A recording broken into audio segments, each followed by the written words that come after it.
Captain Rex Thorne stood on the bridge of the exploration ship Horizon's Edge and watched the stars through the main window. His crew had been mapping this sector of space for 3 months now, and they had found nothing but empty worlds and dead rocks. The silence of space felt peaceful until the ship's alarm started screaming. "Captain, we have multiple contacts approaching fast," called out Lieutenant Amy Walsh from her station. Her fingers danced across the control panel as she tried to make sense of the readings. "I count 6 ships, all larger than us and moving in formation." Rex felt his stomach drop. Humanity had been exploring space for decades, but they had never encountered another intelligent species. The United Earth Federation had always wondered if they were alone in the universe, but now it seemed they were about to get their answer. "All stop," Rex ordered. "Bring us to full alert, but do not power weapons. We don't want to appear hostile." The alien ships closed in around the horizon's edge like predators surrounding prey. They were massive vessels with strange curves and spikes that made them look more like weapons than ships. Dark metal gleamed under the light of distant stars, and Rex could see gun ports along their hulls. "They're hailing us," reported Communications Officer Tom Bradley. His voice shook slightly as he spoke. "Audio and visual coming through now." The main screen flickered to life, and Rex found himself staring at something out of a nightmare. The creature before him stood nearly 8 feet tall with dark scales covering its body. Its eyes were yellow with vertical pupils, and its mouth was full of sharp teeth. When it spoke, its voice was deep and filled with authority. "I am Commander Vask of the Vorthek Empire. You will power down your weapons and prepare to be boarded. Resistance will result in the destruction of your vessel." Rex stepped forward and looked directly at the alien commander. "I am Captain Rex Thorne of the United Earth Federation ship, Horizon's Edge. We are on a peaceful exploration mission and we mean no harm." Vask's scaled lips pulled back in what might have been a smile. "Peaceful exploration is forbidden in this sector. All species must submit to the authority of the Vorthek Empire. You will surrender your ship and crew immediately." "We don't surrender to anyone," Rex replied firmly. "We're willing to talk and find a peaceful solution, but we won't be anyone's prisoners." The alien commander's eyes narrowed. "You dare refuse the Vorthek Empire? Do you know how many species have tried to resist us? Do you know what happened to them?" Rex felt his crew watching him from their stations. He could see fear in their eyes, but also determination. These were good people who had volunteered to explore the unknown. They deserved a captain who would stand up for them. "I don't know what happened to other species," Rex said. "But I know what happens to humans when someone tries to make us kneel. We stand up and we fight back." Vask's expression changed to one of confusion. "You are a primitive species with inferior technology. Your ship is no match for even one of our vessels. Why do you not show proper fear?"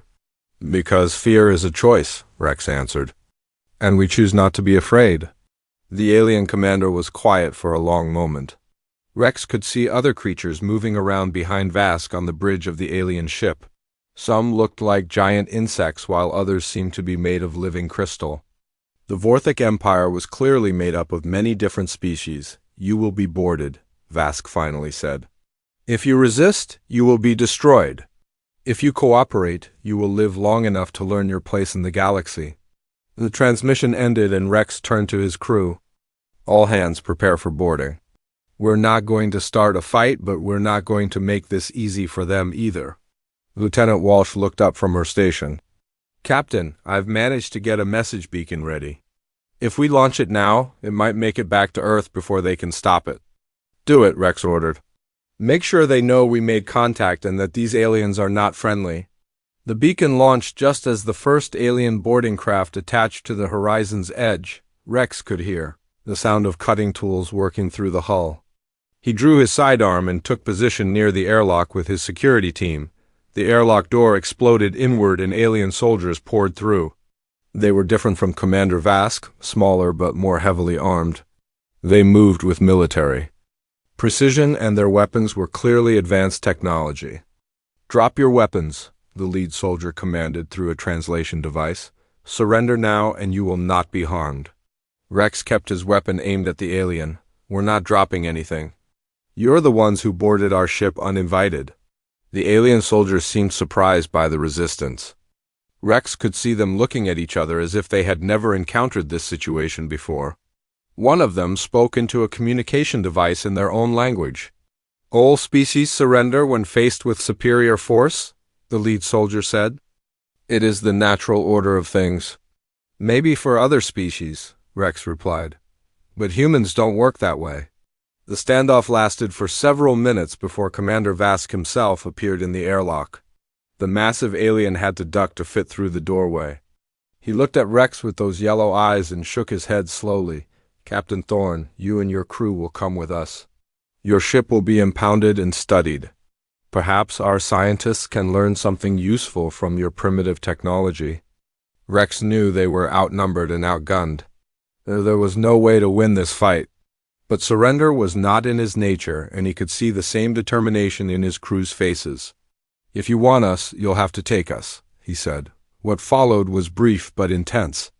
The human crew fought with everything they had, but alien technology was too advanced. Stun weapons dropped them one by one until only Rex remained standing. He looked at his unconscious crew and then at Commander Vask. "This isn't over," he said just before the stun weapon hit him. Vask looked down at the unconscious human captain. In 3,000 years of conquest, no species had ever shown such defiance in the face of overwhelming odds. Most aliens begged for mercy or tried to negotiate. These humans had simply refused to give up. "Prepare the prisoners for transport," Vask ordered his soldiers. "I want to study these creatures more closely." As the horizon's edge was towed away by alien ships, Rex's message beacon continued its journey toward Earth. The first contact between humanity and the galaxy had not gone well. But the galaxy was about to learn that humans were unlike any species they had ever encountered. The message beacon from the horizon's edge arrived at Earth 3 weeks after the ship had gone missing. Admiral Kate Morrison was having her morning coffee in her office at Federation Command when the priority alert came through. The contents of the message made her blood run cold. "We are not alone and we are not welcome," she read aloud to the emergency council meeting. "Captain Thorne's last transmission confirms first contact with a hostile alien empire called the Vorthak. They have superior technology and they demanded our immediate surrender." President Maria Santos leaned forward in her chair. "What do we know about their capabilities?" "Based on the sensor data from the horizon's edge, their ships are at least twice the size of our largest vessels," reported Dr. Ben Cooper, the Federation's chief science officer. "Their energy signatures suggest power generation capabilities far beyond anything we have." The council chamber fell silent as the implications sank in. Humanity had always dreamed of meeting other intelligent life, but they had never considered that those aliens might be hostile conquerors. "We need to prepare for the worst," Admiral Morrison said. "If Captain Thorne is right about these Vorthak, then we're facing an invasion force that has probably conquered other species before us." The debate that followed was heated. Some council members argued for immediate military mobilization while others pushed for diplomatic solutions. The argument continued for hours until a new transmission arrived from space. The alien face that appeared on the council chamber's main screen was the same one that had confronted Captain Thorne. Commander Vask looked at the assembled human leaders with those cold yellow eyes. "I am Commander Vask of the Vorthak Empire. Your species will submit to Imperial authority within 30 of your Earth days. Surrender your weapons and your leaders will be allowed to live as governors under Imperial oversight. Refuse and your species will be eliminated." President Santos stood up and faced the screen. "We are willing to discuss terms for peaceful coexistence, but we will not surrender our freedom to anyone." Vask's scaled features twisted into something that might have been amusement. "All species say this at first. The Lyrians said the same thing when we found them. So did the Xanthari and the Ethon. They all learned to kneel eventually." "We're not other species," Santos replied firmly. "We're humans and we don't kneel to anyone." "Then you will die like the others who refuse to submit," Vask said before ending the transmission. The council chamber erupted in discussion. Admiral Morrison called for order and turned to Dr. Cooper. "What did you learn from analyzing their transmission?" Cooper pulled up data on his tablet. Their technology is definitely advanced, but I noticed something interesting. The translation software they used was basic and their ship designs look old. I think they might be using technology that hasn't been updated in a long time. What does that mean? Asked General Tom Hayes, the Federation's top military commander. It means they've been so successful at conquest that they've gotten lazy. Cooper explained, when you never face real resistance, you don't need to innovate or improve. Meanwhile, Rex and his crew found themselves in a prison facility on a fortress world called Grimhold.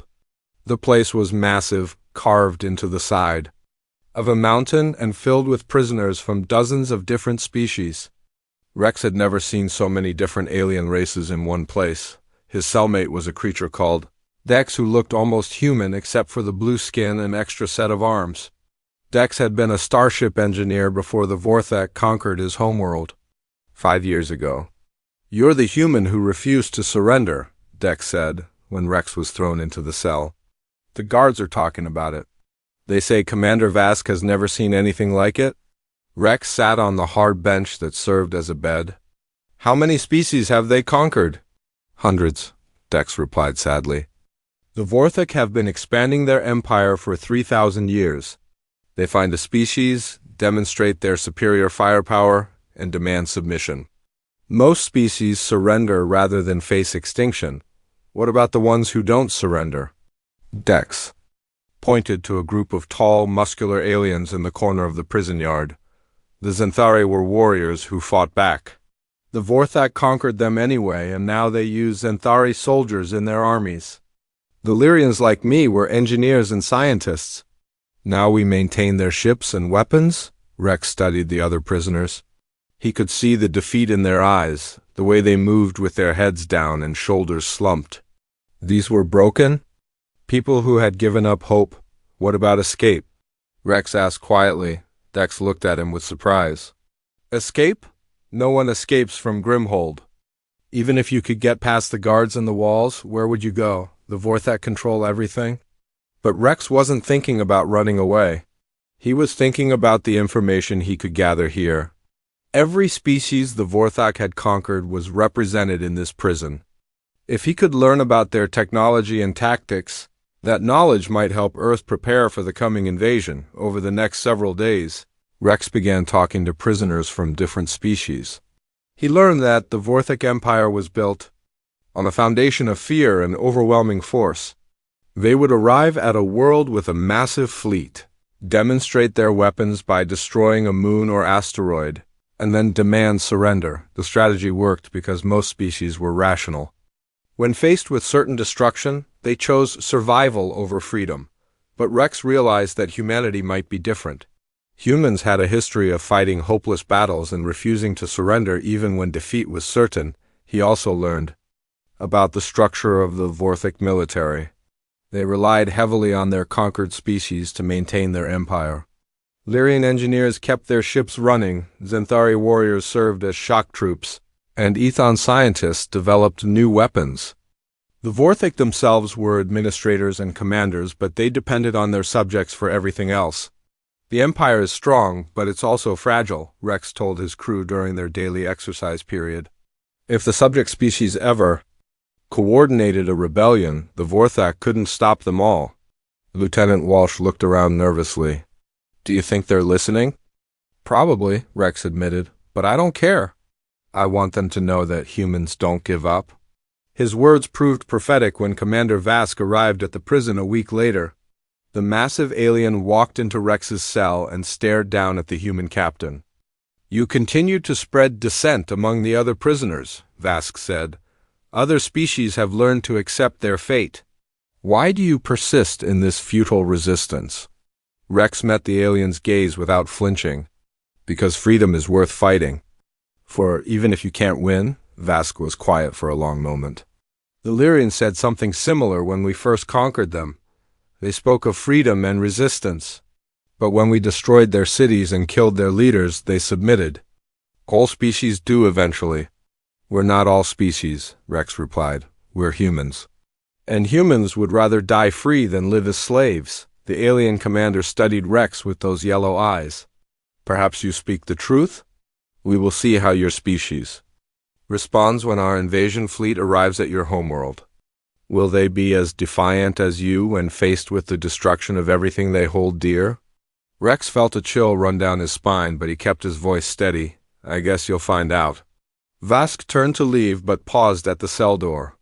Your resistance is admirable but futile. The Vorthic Empire has conquered the galaxy through superior strength and technology. Your species cannot change the natural order of things.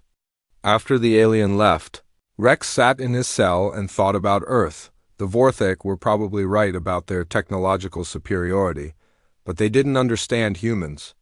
They had never faced a species that refused to be rational about survival.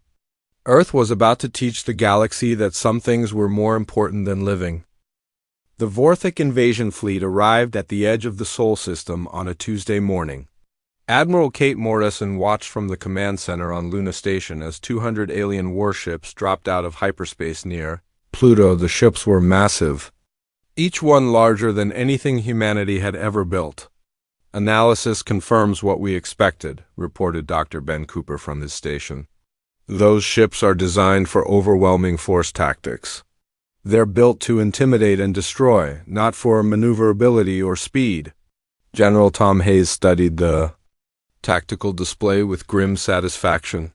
Good, that means our strategy might actually work. The past month had been the most intense military preparation in human history. Every shipyard in the solar system had been working around the clock to build new vessels. But these weren't traditional warships. They were smaller, faster, and designed for hit-and-run tactics rather than direct confrontation. President Santos had given Hayes complete authority to prepare Earth's defenses. The general had studied every guerrilla war in human history, from ancient tribal conflicts to the urban warfare of the 21st century. He knew that humanity couldn't win a fair fight against the Vorthic Empire, so he planned to make sure the fight wasn't fair. Remember the plan? Hayes said to his commanders. We don't try to match their firepower. We make them chase us through an asteroid field full of surprises. We hit them fast, hit them hard, and then disappear before they can respond. The Vorthic fleet moved slowly through the outer solar system, following standard Imperial protocol. They would position themselves near Earth and demand surrender. When the humans refused, they would demonstrate their power by destroying a major city or military installation. Then they would wait for the inevitable surrender. Commander Vask stood on the bridge of his flagship and watched the primitive solar system unfold before him. The third planet was blue and green, covered with oceans and continents. It looked peaceful and defensible, which would make it a good addition to the Empire once the humans were properly subdued. Sir, we're detecting some kind of defensive installations throughout the system, reported his sensor officer. They appear to be weapons platforms built into asteroids. Vask wasn't concerned. Primitive fixed defenses. Order the fleet to destroy them as we pass. Let these humans see how hopeless their situation is. But when the Vorthic ships opened fire on the asteroid installations, they discovered that the asteroids weren't fixed at all. The weapons platforms were mobile, equipped with small engines that allowed them to dodge incoming fire. Worse, when the aliens destroyed one platform, 3 more would appear from hiding spots behind other asteroids. These humans are more cunning than expected, Vask muttered as his ships took their first casualties. But cunning cannot overcome superior firepower. The real surprise came when the human fleet finally appeared. Instead of the massive warships that other species used, the humans deployed hundreds of small, fast attack craft. They swarmed around the Vorthic ships like angry insects, firing missiles and railgun rounds before disappearing back into the asteroid field. Captain Lisa Shun commanded one of the attack squadrons from her ship, the Defiant. The small destroyer was barely a tenth the size of the Vorthic cruisers, but it was fast and maneuverable. Her crew had trained for this moment for weeks. Target their engines, she ordered her weapons officer. We can't penetrate their armor, but we can slow them down. The Defiant swooped in behind a Vorthic battleship and unleashed a barrage of missiles at its drive section. The alien ship's shields absorbed most of the damage, but the attack had its intended effect. The battleship had to slow down and maneuver to avoid follow-up attacks all across the battlefield. Human ships were using similar tactics. They couldn't destroy the massive alien vessels in direct combat, but they could harass them, slow them down, and force them to waste ammunition on difficult targets. Commander Vask watched his perfectly ordered fleet formation dissolve into chaos as hundreds of small human ships darted between his vessels. His gunners were having trouble targeting the fast-moving craft, and his larger ships were getting in each other's way as they tried to maneuver. "Sir, the humans are using the asteroid field to break up our formation," his tactical officer reported. "They're forcing us to fight them one ship at a time instead of using our numerical advantage." Vask snarled in frustration. "Then we'll clear the entire asteroid field. Order all ships to fire on every rock in this system. Eliminate their hiding places." The Vorthic fleet began systematically destroying asteroids throughout the belt. Massive energy beams and particle cannons turned ancient rocks into glowing debris. But for every asteroid they destroyed, the humans seemed to have another hiding place ready. The battle raged for hours. The Vorthak ships were taking damage from constant hit-and-run attacks while the human fleet seemed to be everywhere at once. Vask realized that he was fighting an enemy unlike any he had encountered before. "These humans don't fight like other species," he said to his bridge crew.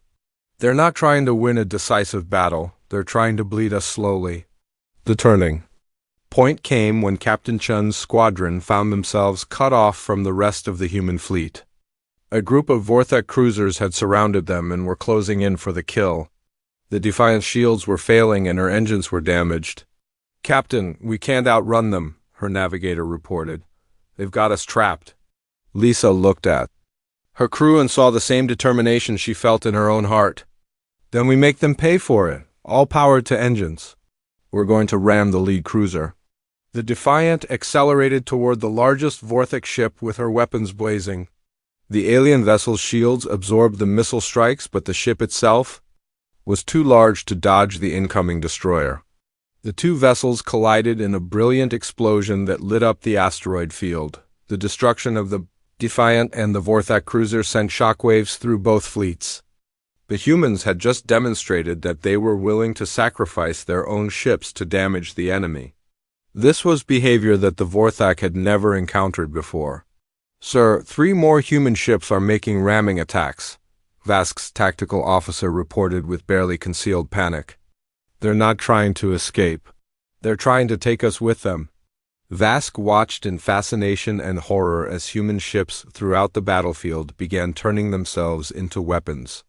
When their guns were silenced and their shields failed, they would accelerate toward the nearest Vorthak vessel and detonate their reactors on impact. "These creatures are insane," breathed his sensor officer. "They're committing suicide to damage our ships." But Vask was beginning to understand something important about humans. They weren't committing suicide out of desperation. They were making calculated sacrifices to achieve their tactical objectives. Each ramming attack took out a Vorthak ship. That was vastly superior in firepower and armor. The battle ended with the Vorthak fleet in control of the battlefield, but at a terrible cost. They had lost 30 ships and hundreds of crew members. Worse, they had been forced to expend most of their ammunition and many of their remaining vessels were damaged. "Prepare bombardment positions around the third planet," Vask ordered. "We'll demand their surrender, and if they refuse, we'll destroy one of their cities." But as his fleet limped toward Earth, Vask found himself thinking about the human captain he had captured. Rex had told him that humans would rather die free than live as slaves. The battle he had just fought proved that those weren't empty words. The humans had lost more ships than the Vorthak, but they had achieved something more important. They had shown that the Empire's forces could be hurt, that their technology wasn't invincible, and that victory came at a price. For the first time in his long military career, Commander Vask felt something he had never experienced before when, facing a primitive species, he felt respect for his enemy.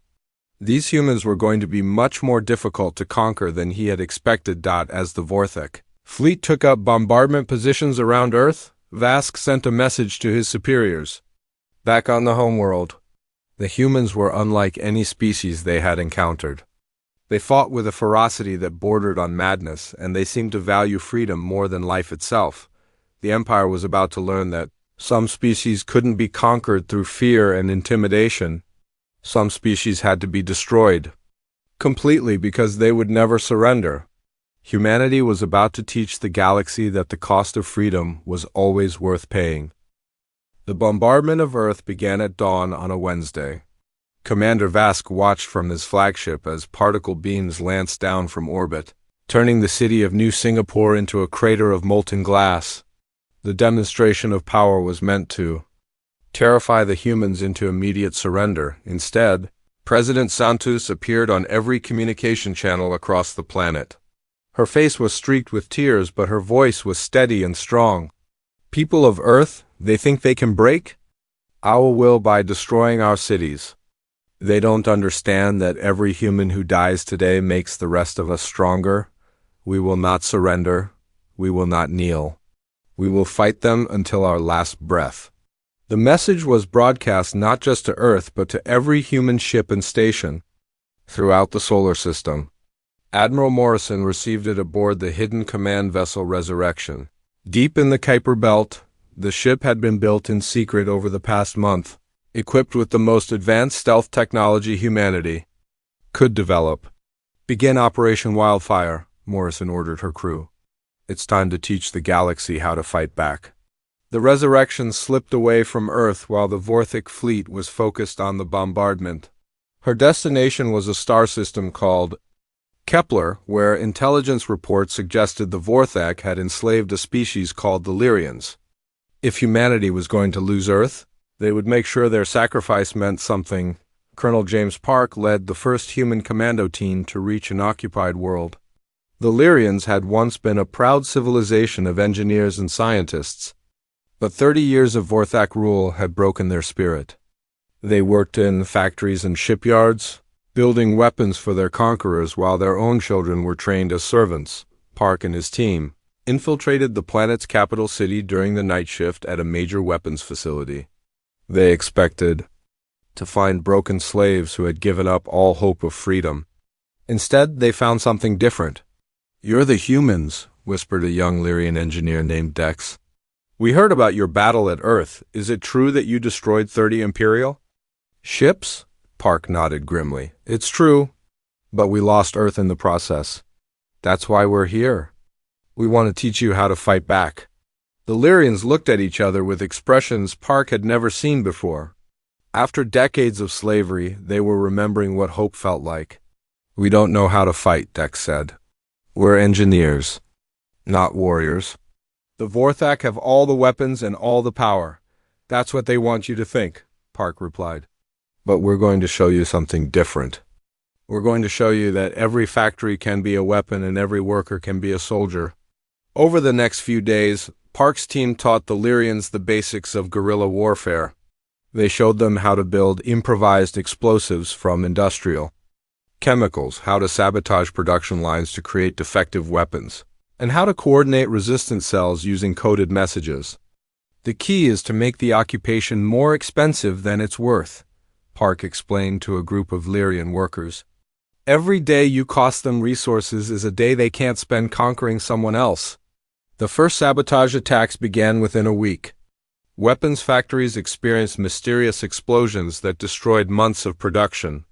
Communication networks went down due to computer viruses that the Lyrians had learned to create. Supply convoys were attacked by raiders who seemed to vanish into the civilian population. The Vorthak garrison commander was baffled by the sudden outbreak of resistance. The Lyrians had been model subjects for 3 decades. They had never shown any sign of rebellion or defiance. But now they were fighting back with techniques that seemed familiar. "These aren't Lyrian tactics," the commander reported to his superiors. "Someone is teaching them how to fight." The answer came when a captured Lyrian revealed under interrogation that humans had visited their world. The garrison commander immediately sent a message to Commander Vask, who was still dealing with the occupation of Earth. "The humans are spreading their tactics to other species. the message reported.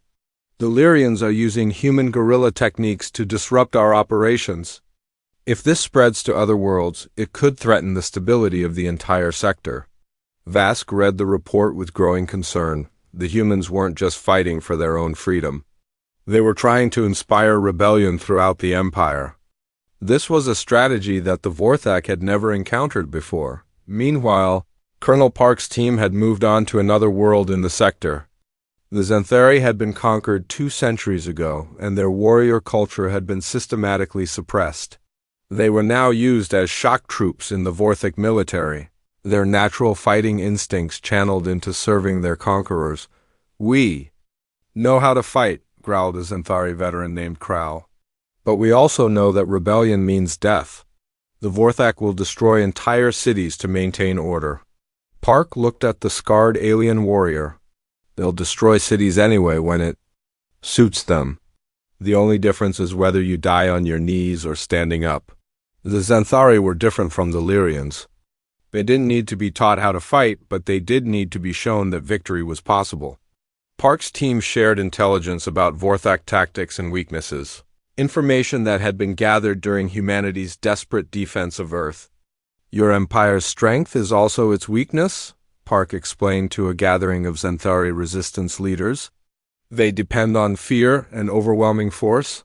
But when you know their tactics, you can counter them. When you work together, you can match their strength." The Xanthari rebellion began with a coordinated attack on Vorthak supply depots across their homeworld. Using human intelligence and their own warrior skills, they struck at the Empire's logistics network. Weapons, fuel, and food supplies went up in flames as the Xanthari showed they had not forgotten how to be warriors.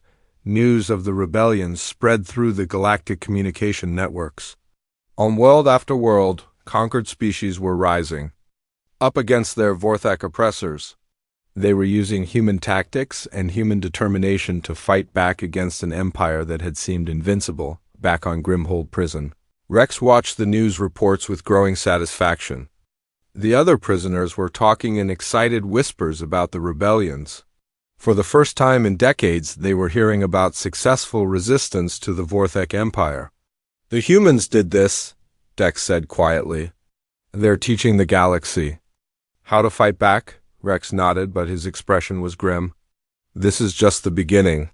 The Vorthak will respond with massive force. They'll try to crush these rebellions before they can spread." He was right. The Empire's response was swift and brutal. Entire cities were destroyed on worlds where resistance had emerged. The Vorthak sent battle fleets to rebellious systems and began systematic bombardments of civilian populations, but the rebellions didn't stop. If anything, the Vorthak brutality seemed to make them stronger. Every destroyed city created more martyrs, and every massacre inspired more species to join the resistance. Admiral Morrison received reports from human teams throughout the galaxy. The message was always the same. The conquered species were fighting back with human tactics and human determination. The Empire was facing its first real crisis in 3,000 years. "We're winning," Morrison told her crew aboard the Resurrection. "Not the kind of victory we wanted, but the kind the galaxy needs." The ship was traveling between star systems, coordinating with human teams and rebel cells. They were building a network of resistance that spanned dozens of worlds and multiple species. It was a fragile alliance, but it was growing stronger every day. Commander Vask stood in his command center and watched. Reports flood in from across the Empire. Rebellions were breaking out on worlds that had been peaceful for centuries. The conquered species were fighting with a fury that reminded him of the humans he had first encountered. "Sir, we're losing control of entire sectors," his chief of staff reported. "The rebellions are coordinated and they're using tactics we've never seen before." Vask knew exactly where those tactics had come from. The humans had done something unprecedented in the history of the galaxy. Instead of fighting just for their own freedom, they had chosen to fight for everyone's freedom. "Recall all available fleets to the core worlds," Vask ordered. "We'll consolidate our forces and crush these rebellions one by one." But as he gave the order, Vask wondered if it was already too late. The humans had lit a fire that was spreading. Across the galaxy, every species that had been conquered was remembering what it felt like to be free, and they were willing to pay the same price that humanity had paid to win that freedom. The Empire was about to learn that some ideas were more powerful than any weapon. The idea of freedom, once awakened, could not be destroyed by force. It could only be crushed by destroying every single being who believed in it. The galaxy was about to discover whether the Vorthak Empire was willing to commit genocide on a scale that would make their previous conquests look like small skirmishes. But they were also about to discover that humans had taught their new allies one more lesson. Sometimes the only way to preserve freedom is to be willing to die for it. The final battle began at the Vorthak homeworld of Korthax Prime. Admiral Morrison stood on the bridge of the Resurrection and watched as the largest fleet in galactic history assembled around her command ship. Ships from dozens of species filled the space around the heavily fortified planet. "Admiral, we're receiving status reports from all task forces," reported her communications officer. "The Lyrians have provided engineering support for our weapon systems. The Xanthari have contributed their best warriors. Even the Ethon have sent ships despite their pacifist traditions." Morrison nodded grimly. The cost of reaching this moment had been enormous. Earth was gone, reduced to a radioactive wasteland by Vorthak bombardment. Billions had died across the galaxy as the Empire tried to crush the spreading rebellion. But the sacrifice had not been in vain. "Signal all ships," Morrison ordered. "We fight today not just for our own freedom, but for the freedom of every species in the galaxy. Make humanity proud." On the surface of Korthax Prime, Commander Vask prepared for the battle that would determine the fate of his empire. The orbital defense platforms were fully charged and ready. The planetary shield generators were operating at maximum power. The Vorthak fleet, recalled from across the galaxy, formed defensive formations around their homeworld. "Sir, we count over 3,000 rebel ships," his tactical officer reported. "They have us outnumbered 5-1. Vask studied the tactical display with cold calculation. Numbers mean nothing when facing superior technology. These rebels are flying captured ships and improvised weapons. We have the finest military technology in the galaxy." But as he spoke, Vask remembered the human captain who had defied him so many months ago. Rex had told him that humans would rather die than surrender. The captain had been right about his own species, and now it seemed he had taught that lesson to every other species in the galaxy. The rebel fleet began its attack with a coordinated assault on the outer defense platforms. Lyrian engineers had modified their ships with enhanced shields and weapon systems. Xanthari warriors flew their vessels with reckless courage, diving through defensive fire to strike at critical targets.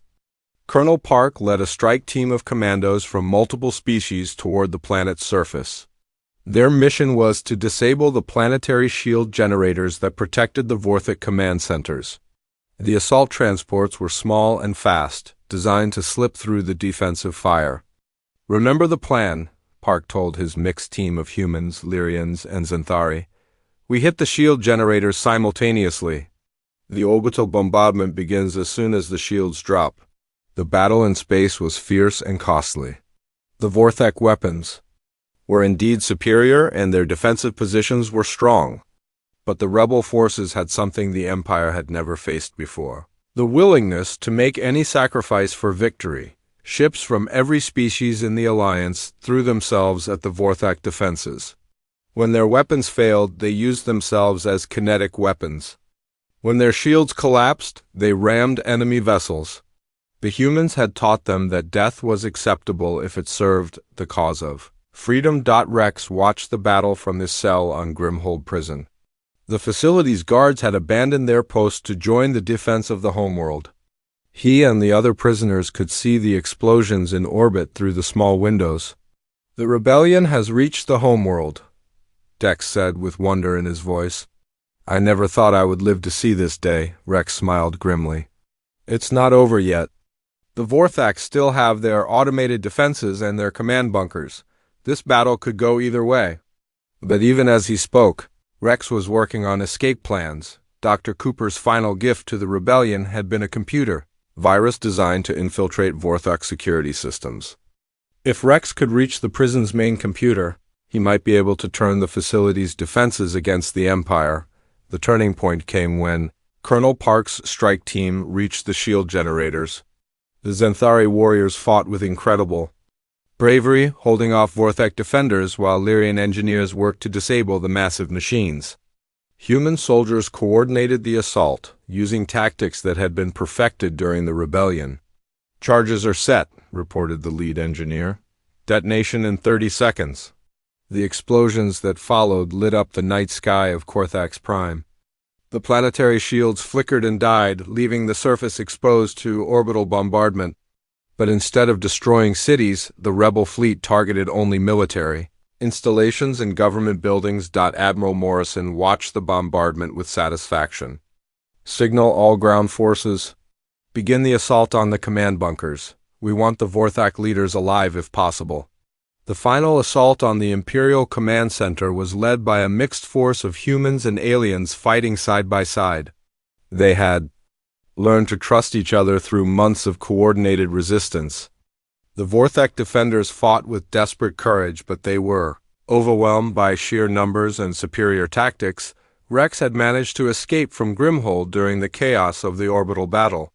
He led a group of freed prisoners in an attack on the prison's communication center. When they captured the facility, they broadcast a message across the planet. "This is Captain Rex Thorne of the Human Federation. To all Vorthok forces, your empire is finished.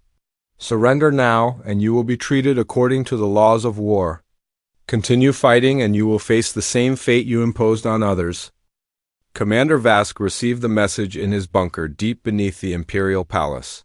His empire was crumbling around him, and his forces were being overwhelmed. But he still had one final weapon, the planet-killer bombs that could destroy Korthax Prime and everyone on it.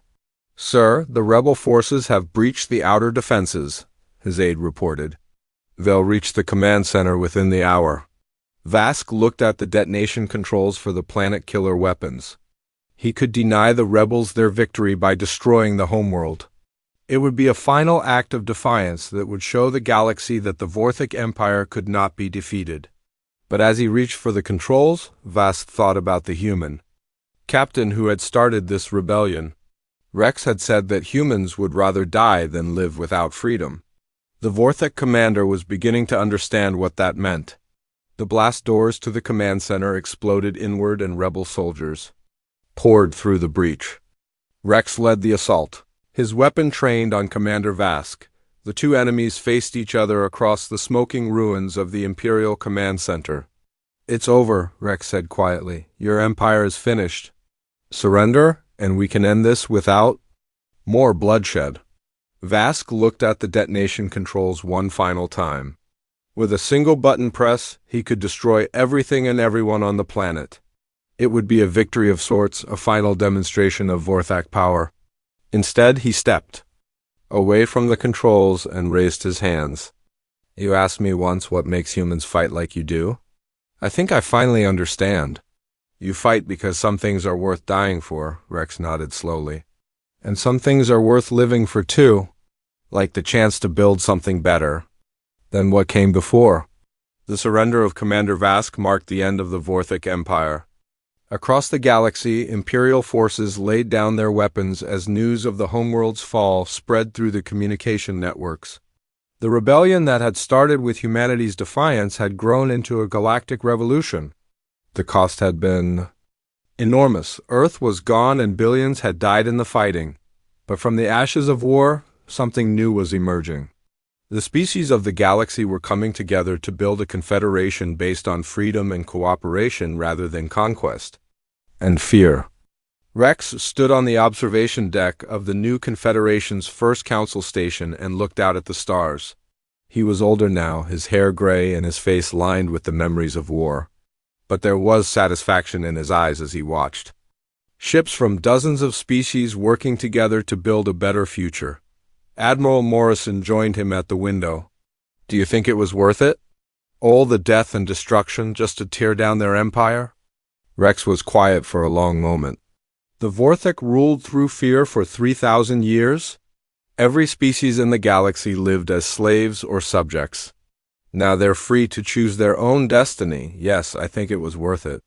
Behind them, the council chamber was filled with representatives from every species in the galaxy. They were arguing and debating and sometimes shouting at each other. But they were doing it as free beings, not as conquered subjects. The galaxy will never be the same, Morrison observed. Rex smiled. That's the point. We didn't fight to keep things the way they were. We fought to make things better.